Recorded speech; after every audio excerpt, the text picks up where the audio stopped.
రీసెంట్గా వచ్చిన కల్కి సినిమాలో అశ్వత్థాముడు క్యారెక్టర్ ఒకటి ప్లే చేశారు. ఆయన నుదుటి పైన మణి అనేది ఒకటి ఉంటుంది. నిజంగానే మహాభారతంలో అశ్వత్థాముడు నుదుట అద్భుతమైన ఉందా లేదా, అసలు కృష్ణుడి శాపం నిజంగానే పెట్టాడా, అప్పుడు మణిని నిజంగానే తీసాడా అనేది ఈ వీడియోలో చెప్పుకుందాం.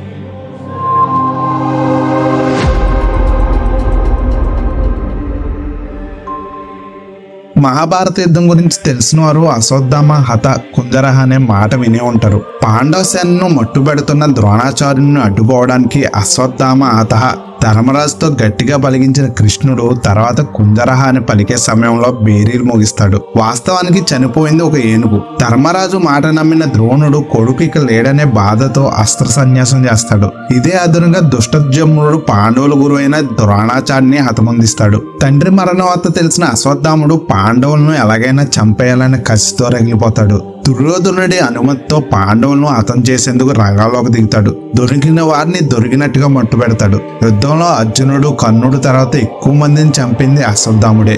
అర్ధరాత్రి పూట పాండవులు నిద్రిస్తున్న ప్రాంతంపై దాడికి పాల్పడతాడు. ఈ విషయాన్ని పసిగట్టిన కృష్ణుడు పాండవులను అక్కడి నుంచి తప్పిస్తాడు. కానీ అశ్వత్థాముడి దాడిలో పాండవ పుత్రులు సహా దాదాపు వారి సైన్యం అంతా తుడిచిపెట్టుకుపోతుంది. కొడుకులను చంపేశాడన్న కోపంతో అర్జునుడు అశ్వత్థాముడిని వెంబడిస్తాడు. ఎదురు తిరిగిన అశ్వత్థాముడు బ్రహ్మాస్త్రాన్ని ప్రయోగిస్తాడు. బదులుగా అర్జునుడు పాశుపతాస్త్రాన్ని ప్రయోగిస్తాడు. ఈ రెండు మహాయుద్ధాలతో లోకం మొత్తం నాశనం అవుతుందని భయపడిన యోగులు ఆ ఆయుధాలను వెనక్కి తీసుకోవాలని ఇద్దరికి సూచిస్తారు. దీంతో అర్జునుడు పాశుపతాస్త్రాన్ని ఉపసంహరించుకుంటాడు. కానీ అశ్వత్థాముడు మాత్రం ఒకేసారి ప్రయోగించే వీలున్న బ్రహ్మాస్త్రాన్ని అర్జునుడి కోళ్లైన ఉత్తర గర్భంలో పెరుగుతున్న పరీక్షితుడిపైకి మళ్లిస్తాడు. బ్రహ్మాస్త్రం దెబ్బకి పరీక్షితుడు తీవ్రంగా గాయపడతాడు. పాండవుల వారసుని రక్షించిన కృష్ణుడు కుష్టి వ్యాధితో నువ్వు చిరంజీవిగా బతకమని అశ్వత్థామను శపిస్తాడు.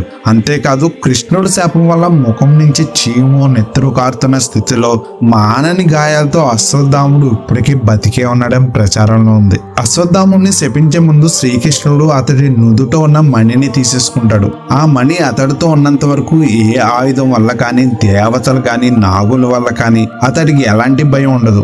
ఆకలి దప్పికలు ఉండవు. ఎందుకే ఆ మణి అశ్వత్థాముకి ఎలా వచ్చిందంటే, ద్రోణాచార్యుడు శివుని కోసం తపస్సు చేస్తాడు. శివుడు ప్రత్యక్షం అవుతాడు. అప్పుడు ద్రోణాచార్యుడు తనకు మంచి పుత్రుడు కావాలని, అతను మీ అంశతో ఉండాలని కోరుకుంటాడు. అందుకు శివుడు అంగీకరించి తన అంశతోనే ఒక బిడ్డను పుట్టిస్తాడు. అతడే అశ్వత్థాముడు. అందుకే శివుని వల్ల మూడో నేత్రం ఉన్నట్టు అశ్వత్థాముడు నుదుట పైన ఒక మణి ఉంటుందన్నమాట.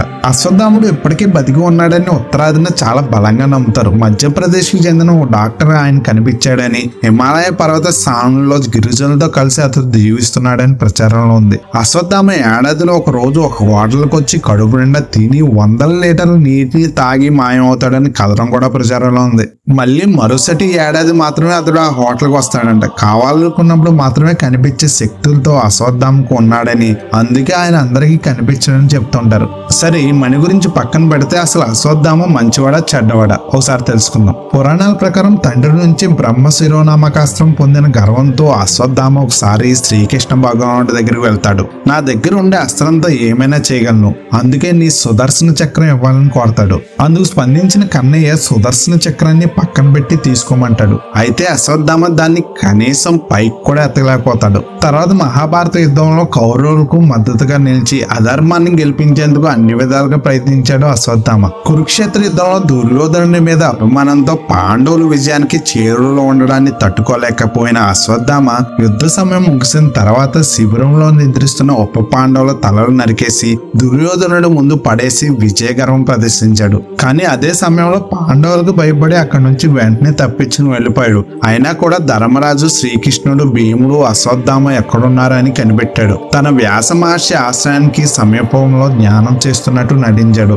అంతేకాని తనలో ఎలాంటి పశ్చాత్తాపం, తప్పు చేశానన్న భావన లేదు అసలు అశ్వత్థామకు. అశ్వత్థామ కోపం, ఆవేశం వచ్చినప్పుడు ఏం చేస్తున్నావో తెలుసుకోలేనంత విచక్షణ కోల్పోవాల్సి వస్తుంది. అశ్వత్థామ ఎప్పుడు కోపంలో ఏం చేస్తాడో కూడా తనకు తెలియదు. అందుకే ఎలాంటి సందర్భంలో అయినా తొందరపడకూడదు. కోపంలో ఎలాంటి నిర్ణయాలు తీసుకోకూడదు.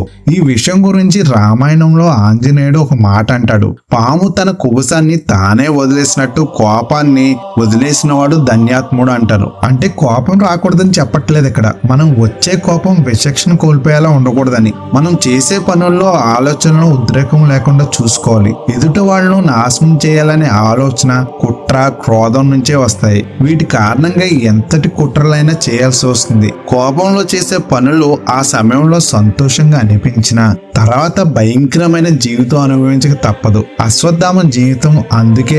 దానికి ఉదాహరణ అశ్వత్థామ జీవితమే మనకు ప్రత్యక్ష సాక్ష్యం. వ్యాస మహర్షి ఆశ్రమంలో అశ్వత్థామ జాడను శ్రీకృష్ణుడు, వ్యాసుడు, ధర్మరాజు, అర్జునుడు, భీముడు కనుక్కుంటారు. వీళ్ళ చూసిన వెంటనే అశ్వత్థామలో ఆవేశం మరింత పెరిగింది. ఆ పాండవం అవుగాక అంటే పాండవులందరూ నశించిపోవాలని తన తండ్రి నుంచి ఉపదేశంగా పొందిన శిరోనామకాస్త్రాన్ని ప్రయోగించాడు. ఆ భయంకరమైన అస్త్రం పాండవుల వద్దకు దూసుకొస్తున్న సమయంలో శ్రీకృష్ణుడు కూడా అదే అస్త్రాన్ని సంధించాలని చెప్పడంతో అర్జునుడు తన గురు ద్రోణులను తలుచుకుని పాండవులు సంతోషంగా ఉండాలంటూ బ్రహ్మ శిరోనామకాస్త్రాన్ని ప్రయోగిస్తాడు. ఇందుకీ బ్రహ్మ శిరోనామకాస్త్రాలు అంటే హైడ్రోజన్ బాంబుల కంటే ప్రమాదకరమైనవి. వీటి ప్రయోగంతో సాగరాలు, ఎత్తైన పర్వతాలు, భూమి వంటివి ఒక్కసారిగా అల్లకోలం అయిపోతాయి. ప్రపంచం మొత్తం నాశనం అయిపోతుంది. ఈ భయంకరమైన పరిస్థితులను చూసిన నారదుడు శ్రీకృష్ణుని దగ్గరికి వెళ్లి ప్రార్థిస్తాడు. ఎందుకంటే ఒక్కసారి ఆ అస్త్రాన్ని ప్రయోగిస్తే తిరిగి దాన్ని వెనక్కి తీసుకోవడం సాధ్యం కాదు. ఒకవేళ వెనక్కి ఎవరైతే తీసుకుంటారో వారి తల ముక్కలైపోతుంది. అయితే అర్జునుడు లోక ప్రయోజనాల కోసం పెద్దల మాటలకు తలొక్కి తన అస్త్రాన్ని వెనక్కి తీసుకుంటాడు. కేవలం తపోఫలం, పెద్దల పట్ల గౌరవం, ఇంద్రియ విక్రమం వల్లనే అంత పెద్ద అస్త్రాన్ని ఉపసంహరించుకున్న అర్జునుడు బతికాడు. మరోవైపు అశ్వత్థామ కూడా అస్త్రాన్ని ఉపసంహరించుకోవాలని అర్జునుడు చెప్తాడు. అదే సమయంలో వ్యాసుడు అశ్వత్థామ నుదుటిపై ఉండే మణిని తీసి పాండవులకి ఇస్తే బతికిపోతామని చెప్తాడు. ఘోరమైన తపస్సు చేసినప్పటికీ గురుకుమారుడు అనే కారణంతో తన్ను వధించకుండా వదిలేస్తున్నారని చెప్తాడు. అయితే తన నుదుటిపై ఉన్న మణిని పాండవులకి ఇచ్చినప్పటికీ తన అస్త్రాన్ని మాత్రం పాండవుల వంశాన్ని మోస్తున్న స్త్రీల గర్భాన్ని విచ్ఛిన్నం చేసేందుకు మరలుస్తాడు.